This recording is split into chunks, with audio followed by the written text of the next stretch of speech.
আমি মনে আছে আমার এই 28 আগস্ট ছাত্র বৈশাখ প্রতিষ্ঠা, তার আগের 28 আগস্টে আমি একটা মঞ্চে বক্তব্য রেখেছিলাম যে দিল্লি যদি জোট চাপিয়ে দেয়, পশ্চিমবঙ্গে কোনো দিল্লির নেতাকে এয়ারপোর্টে নামতে দেওয়া হবে না। এই কথাটা যখন আমি বলেছিলাম, তখন পাল্টা আমাদের রাজ্যের অবজারভার ছিলেন শরৎ রাউত, এখনও আছেন এআইসিসি সেক্রেটারি, উনি বলেছিলেন যে দিল্লি কখনো জোট চাপিয়ে দেয় না। তা আজকে এই জায়গাটায় যে আমাদের পশ্চিমবঙ্গের কিছু কংগ্রেসের নেতারা, তারা নিজেদের স্বার্থসিদ্ধির জন্য, নিজেদের শুধুমাত্র আসনের দিকে তাকিয়ে গোটা পশ্চিমবঙ্গের কংগ্রেসের স্বার্থটাকে যদি জলাঞ্জলি দিতে চায়, সেখানেই আমার আপত্তি, সেখানে আমি যা করছি তাই করে যাচ্ছি। আপত্তিটা হচ্ছে সেই তৃণমূল কংগ্রেস যারা পরীক্ষিত কংগ্রেসকে ভাঙার ক্ষেত্রে, আপত্তিটা হচ্ছে সেই তৃণমূল কংগ্রেস যারা পরীক্ষিত কংগ্রেসকে সাইনবোর্ড পরিণত করে দেওয়ার উদ্দেশ্যে নিয়ে যারা দীর্ঘদিন ধরে কাজ করেছে, তাদের সাথে জোট। একদমই তাই। এই জোট প্রসঙ্গের বাইরে একেবারে আপার প্রাইমারির ছাত্ররা যারা বসে রয়েছে 10 বছর ধরে, সেই প্রসঙ্গে যদি আমরা আসি, সেখানে গ্রেপ্তার হয়েছিল, কিছুই ছিল না, জামিন অযোগ্য ধারায় মামলা হয়েছে। প্রথম বিষয়টা যদি একটা দুটো অংশে মানে ভাগ করে দেখি, তাহলে দেখা যাচ্ছে যে গ্রেপ্তারি কতটা ন্যায়সঙ্গত ছিল। আর সেই দিনই কিন্তু ব্রাত্য বসু বললেন যে গ্রেপ্তার তো করা হয়েছে, গুলি তো করা হয়নি। তাহলে কি ব্রাত্য বসু আশা করেছিলেন যে গুলি করাটাই সঠিক ছিল? একটা সরকার কতটা অসংবেদনশীল হলে এই ধরনের কথাগুলো বলা যায়। পাশের রাজ্য, এই ইন্ডিয়া জোট নিয়ে তো এরা এত কথা বলছে, নীতিশ কুমারও তো ইন্ডিয়া জোটেরই একজন সদস্য।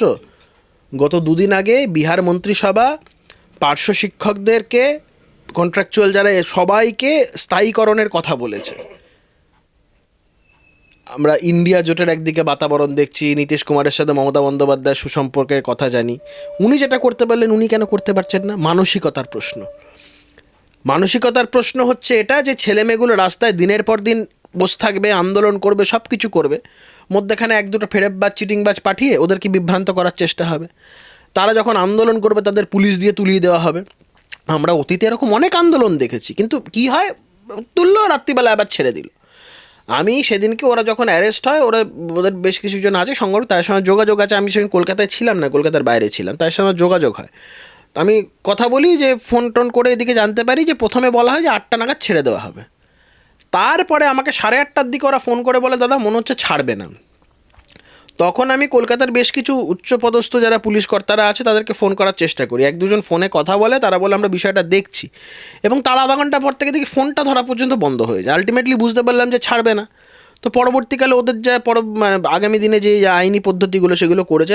মজার ব্যাপার সেটা হচ্ছে, ওই গোটা ঘটনাটার যদি ওরা যেটা বলছিল যে সিসিটিভি ফুটেজ রাখলে দেখা যাবে আমাদেরকেই টেনে হিজড়ে নিয়ে গেল, আমাদেরকেই টানতে টানতে কোথাও মারলো বা করলো, বললো আমরা নাকি মেরেছি। এবং যেই ছেলেমেয়েগুলোকে জেল খাটতে হলো তারা সবাই উচ্চশিক্ষিত। যেই ছেলেটিকে 4জন ছেলের মধ্যে একটি ছেলে, সেদিনকে আমার সাথে টেলিভিশন চ্যানেলে ছিল, সে বলছিল সে ফিজিক্সের মাস্টার ডিগ্রি করা ছেলে। সে বলছে আমাদের একটা ভয়াবহ দিন কেটেছে, আমাদের দিয়ে ওখানে বাথরুম পরিষ্কার করেছে জেলের মধ্যে, আমাদের গেছি বলেছে এই আমদানি এসছে, পাপোশ কাচানো হয়েছে। তো সেদিনকে ওদের আমি দেখছিলাম যে কষ্ট, দুঃখ, চোখে জল এসে যাচ্ছিল ওদের। একটা সরকার কতটা অসংবেদনশীল হলে, এক তো চাকরি দিচ্ছে না, দ্বিতীয়ত চাকরি চাইতে গেলে জেলের কুঠুরিতে পাঠিয়ে দেওয়া হচ্ছে। প্রশ্নটা সবটাই মানসিকতার। একদমই তাই। আমি একদম শেষ করব, এই রাজ্যের অমিত শাহ এসেছিলেন, শহরে ছিলেন তিনি, বৈঠক হয়েছে, 35টা আসনের টার্গেট বেঁধে দিয়েছে। হয়তো দল তার সেই সঙ্গত 35টা টার্গেটেই ঝাঁপাবে, কিন্তু বাকি রইল জোট, শরিক, তার মমতা বন্দ্যোপাধ্যায়। এই রাজ্যের চিত্রটাই 35টা, মাত্র 7টা আসন বাকি রইল বিরোধী। দেখুন, আমি ওইসবের মধ্যে যাচ্ছি না। সব রাজনৈতিক দলেরই অধিকার আছে তাদের সব মানে সব কিছু দিয়ে নির্বাচনে ঝাঁপানোর। এটাই নির্বাচনী রাজনীতির, এটাই তো ইলেকটোরাল পলিটিক্সের এটাই তো নিয়ম, যে কোনো রাজনৈতিক দল তার সর্বস্ব নিয়ে ঝাঁপাতে চাইবে।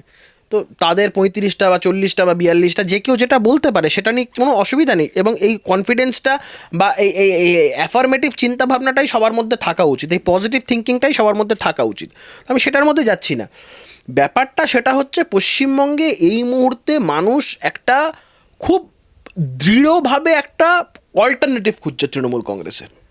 মানুষ চাইছে এই সরকারটাকে উৎখাত করতে, মানুষ চাইছে এই চোর জোচ্চোরদেরকে এখান থেকে বিতাড়িত করতে।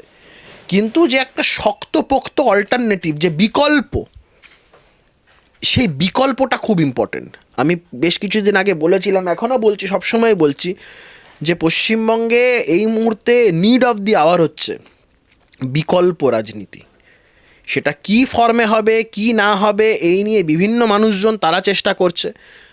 তৃণমূল বিরোধী বিভিন্ন রাজনৈতিক দলের বেশ কিছু মানুষজন আছে যাদের তৃণমূল কংগ্রেসের আন্দোলন, তৃণমূল কংগ্রেসের বিরুদ্ধে লড়াইয়ে তাদের নিয়ে প্রশ্ন থাকতে পারে না। এরকম বেশ কিছু মানুষজন তারা একটা নিরলস প্রচেষ্টা করছে যে একটা শক্তপোক্ত বিকল্প জায়গা, একটা শক্তপোক্ত বিকল্পের।